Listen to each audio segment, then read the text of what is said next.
जब मेरे पापा बच्चे थे, पापा ने अपनी कविताएँ सुनाई। पापा जब बच्चे थे, तो पास के एक स्कूल ने उनके स्कूल को अपने एनुअल डे पे इनवाइट किया।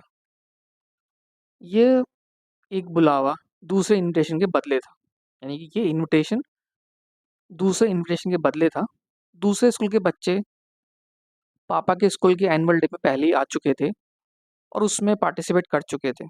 उन्होंने डांस और सॉन्ग्स प्रेज़ेंट किए थे, पोएम्स पढ़ी थी और जिम्नास्टिक का करतब भी दिखाया था। उन्होंने रूस के महान कवि और लेखक पुश्किन, अलेक्जेंडर पुश्किन के नाटक बोरिस गोदुनोव का एक सीन भी प्रेज़ेंट किया था। ये बात अलग है कि ये बात अलग है कि जो लड़का ग्रिगोरी किरदार का अभिनय कर रहा था, जब उसे खिड़की से कूदकर भाग जाना था, वह खिड़की की देहली पर जा गिरा और अपने पूरे साथ को सेट को लेकर गिर पड़ा था। लेकिन ये किसी के साथ भी हो सकता था। वो लड़का खिड़की से भागना चाहता था, लेकिन वह खिड़की की कॉर्नर पर ही गिर पड़ा और पूरा का पूरा सेट अपने साथ उसने ले लिया। लेकिन ये किसी के साथ भी हो सकता था। कुल मिला के उनका परफॉर्मेंस अच्छा रहा। अब पापा के स्कूल को पड़ोस के स्कूल में जाकर प्रेजेंटेशन करना था। वो जाकर वहाँ के बच्चों को सरप्राइज़ करना चाहते थे। लेकिन ऐसा क्या करें, तो कैसे करें? वो उसी बात पे बातें और डिस्कशन कर रहे थे। यार हम गाना गा सकते हैं, लेकिन गाना तो वो भी गा सकते हैं। हम नाच दिखा सकते हैं या डांस कर सकते हैं, लेकिन डांस तो वो भी कर सकते हैं। इनफैक्ट वो डांस में हमसे अच्छे हैं। हाँ, हमारे जिम्नास्ट उनके जिम्नास्ट जैसे ही हैं, लेकिन हमारा पिरामिड अगर गिर जाता है, तो क्या हुआ? उनका तो नाटक में सारा सेट ही गिर पड़ा था। हम कविता बोल सकते हैं, मगर ये तो वो भी कर सकते हैं। हमारे पास ऐसा क्या है जो उनके पास नहीं है? हर कोई ज़बरदस्त सोच में पड़ गया। सब एक दूसरे की तरफ देखने गए। हमारे यहाँ मीशा गुरबानोव है। आखिर में किसी ने कहा। इस पर हर कोई हँसने लगा और चिल्लाने लगा। वह भौंक सकता है, वह मुर्गे की बोली बोल सकता है, वह बिल्ली की बोली बोल सकता है, वह अपने हाथों पर चल सकता है। भाई एक साथ सब मत चिल्लाओ बच्चों, मास्टरनी जी बोली और शोर दब गया। मीशा ने कहा, तो क्या हुआ? ये तो हर कोई कर सकता है। कहीं मुझे कविता लिखना आना होता तो बात ही कुछ और थी। और उसने पापा की तरफ देखा और सबके सबने पापा की तरफ देखना शुरू किया। मास्टरनी जी बोली, तुमने बिल्कुल सही कहा है। हमारे यहाँ पर अपना कवि है। और बच्चे बोले, हाँ हाँ हमारे यहाँ है, उनके पास नहीं है। और इस पर पापा ने कहा कि मैंने कभी स्टेज पर और नए स्कूल में कविताएं नहीं सुनाई है। लेकिन तब तक हर कोई चिल्लाने लगा, इसकी परवाह मत करो और कोई बात नहीं। और मास्टरनी जी ने कहा, सब कुछ ठीक रहेगा। बस ये मत भूल जाना कि तुम पुष्किन नहीं हो। तुम एक महान पोएट पुष्किन नहीं हो। ये बात उन्होंने पापा को बहुत पहले भी कही थी और पापा इसको भूले नहीं थे। वह डरावना दिन आखिर आ ही गया। वह डरावना दिन आखिर आ ही गया। डर के मारे कांपते हुए पापा अपने स्कूल के जिमनास्ट, डांसर्स और सिंगर्स के साथ एक नए स्कूल की तरफ चल पड़े। वो एक अजीब से स्टेज या नए स्टेज के साइड में खड़े होकर एक नए हॉल को देख रहे थे। वह नए लड़कों और नई लड़कियों से भरा हुआ था। फर्स्ट रो में एक नया प्रिंसिपल और सब नए मास्टर और मास्टरनियाँ बैठे हुए थे और वो सब अजीब सी आंखों से स्टेज की तरफ देख रहे थे और अजीब तरीके से हंस रहे थे। मेरे पापा की घबराहट और डर बढ़ता ही जा रहा था। अब तक आपने अंदाज़ा लगा लिया होगा कि हॉल बहुत ही नॉर्मल लड़के लड़कियों और टीचर से भरा हुआ था। वो बिल्कुल वो बिल्कुल ऐसे ही देख रहे थे स्टेज की तरफ देखकर, जैसे कि पापा के स्कूल में हर कोई करता है। इसमें कुछ नया नहीं था। वो भी वही कर रहे थे जो पापा के स्कूल में होता है हमेशा। लेकिन पापा को एक नई जगह पर स्टेज पर जाने में घबराहट का ऐसा दौरा पड़ा कि उन्हें हर चीज़ ही अजीब नगर नज़र आने लगी। और मीशा उनके कान में फुसफुसाया, चुपचाप से बोला, इस स्कूल में कोई खास बात नहीं है। बिल्कुल हमारे यहाँ जैसे लोग हैं।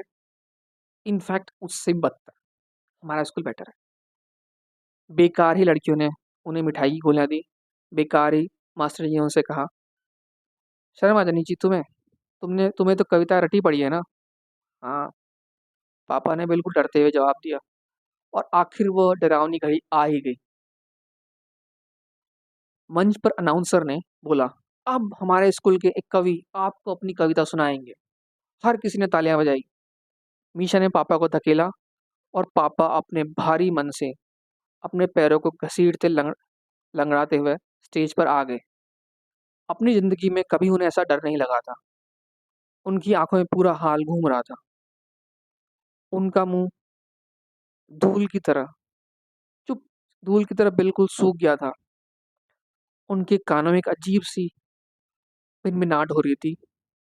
ऐसी भिनभिनाहट जो लहरों के टकराने की आवाज पर लगती है।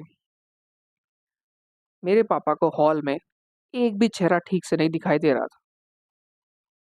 उसकी बजाय उन्हें एक रंगीन चीटा तेज घूमता हुआ नजर आया। उनको एक रंगीन सा कीड़ा तेज घूमता हुआ नजर आया और तालियां बजा रहा था। फिर सभी कुछ शांत हो गया। हर कोई उनकी कविता का वेट कर रहा था। मगर पापा वहां बस खड़े की खड़े ही रहे। बाद में मीशा ने बताया कि पापा पहले तो चादर की तरह सफेद खड़े हुए थे, और फिर वो अचानक पीले पड़ गए, फिर वो हरे हो गए, और उन पर सभी जगह लाल लाल लाल लाल चीजें छा गई। उनका चेहरा लाल हो गया। देखते तुम भी, मीशा सबको बोलता है। ऐसा लग रहा है जैसे कोई आतिशबाजी हो रही है। बाजी लगा लो, शर्तें लगा लो, अगर उस स्कूल में कोई ऐसा कर ले। स्टेज पे स्टेज पे ऐसे पापा का ये हाल हो रहा था, और ऑडियंस, दूसरे स्कूल के बच्चे, मास्टर जी, प्रिंसिपल, सब कोई हंसने लगे। और पापा ने आखिरकार अपने स्कूल के लिए लिखा अपना सॉन्ग सुनाना शुरू किया। पहले हर किसी ने चुपचाप सुना, लेकिन जब वो मुख्य लाइन पर या मेन लाइन पे आए तो सारे के सारे ऑडियंस शोर मचाने लगे। लाइन ये थी, बोला है, बोला है कोई ऐसा अनुपम, ऐसा प्यारा, जैसा नंबर 23 स्कूल हमारा सबसे न्यारा। बोला है कोई ऐसा अनुभव, ऐसा प्यारा, जैसा नंबर 23 स्कूल हमारा सबसे न्यारा। सेलिब्रेशन क्योंकि स्कूल नंबर 6 में हो रहा था, इसलिए वहाँ के बच्चे ये बात मानने को तैयार ही नहीं थे कि स्कूल नंबर 23 सबसे न्यारा है। जाहिर सी बात है कि उन्हें लगा कि उनके स्कूल की शान पर बट्टा लग रहा है, और उन्हें पैर पीटना और शोर मचाना शुरू कर दिया। पापा इस सब से बहुत डर गए, और उनकी समझ में नहीं आ रहा था कि ये सब क्या और क्यों हो रहा है। उन्होंने अपना हाथ उठाया और बोला, कृपया मुझे बीच में मत रोकिए, कृपया मुझे बीच में मत टोकिए। जब मैं ये सब पूरा कर लूँ तो आप मन चाहे जितना शोर कर लीजिए। और हर कोई खामोश हो गया। मेरे पापा छोटे जो थे, समझ नहीं पाए कि ये सब बोलकर उन्होंने सिर्फ अपनी शामत बुला ली है। स्कूल नंबर 6 के बच्चे बहुत होशियार थे। कविता पाठ एक मजेदार खेल की तरह चलता रहा। पापा एक पूरा पैराग्राफ सुनाते और सब खामोश रहते। लेकिन जैसे ही वो मेन लाइन आते, जहाँ पर स्कूल नंबर 23 की बड़ाई होती, शोर शराबा मचने लगता। बच्चे चिल्लाते, भौंकते, सीटियां बजाते और पैर पटकते। इसका शोर फिर खत्म हो जाता। पापा किसी तरह अगला पैराग्राफ सुनाते। उसके बाद शोर फिर शुरू हो जाता। कविता में कई सारे पैराग्राफ थे, और पापा एक एक करके सुनाते चले गए। आखिर जब उन्होंने पाठ पूरा किया तो सुनने वाले और पर्दे के पीछे खड़े सभी लोगों, सभी नए बच्चों, और उनको अपने स्कूल के सभी साथियों की भी हंसी के मारे जान निकली जा रही थी। मीशा फर्श पर गिर के हंस रहा था, और उनकी मास्टरनी जी भी हँस रही थी। पापा इस सबक को कभी भूल नहीं पाए कि ऐसा क्या हुआ? ऐसा क्यों हुआ कि सब हँस रहे हैं, सब शोर मचा रहे हैं और मीशा जो है ज़मीन पर गिर के हँस रहा है, ज़ोर-ज़ोर से। अब इस बात को कई साल बीत गए। मेरे पापा बड़े हो गए हैं, लेकिन आज भी कोई उ आज भी कोई अगर बहुत आयु का आदमी, अजनबी आदमी पापा की तरफ चिल्लाता आए, "बोलो है कोई ऐसा अनुपम? बोलो है कोई ऐसा अनुपम?" तो फिर पापा को स्कूल नंबर 6 की याद आ जाती और पता लग जाता कि यह आदमी स्कूल नंबर 6 का ही हिस्सा है। 6 में पढ़ता था और उसने पापा की पोएम सुनी थी और अब वो पापा को चिढ़ा रहा है।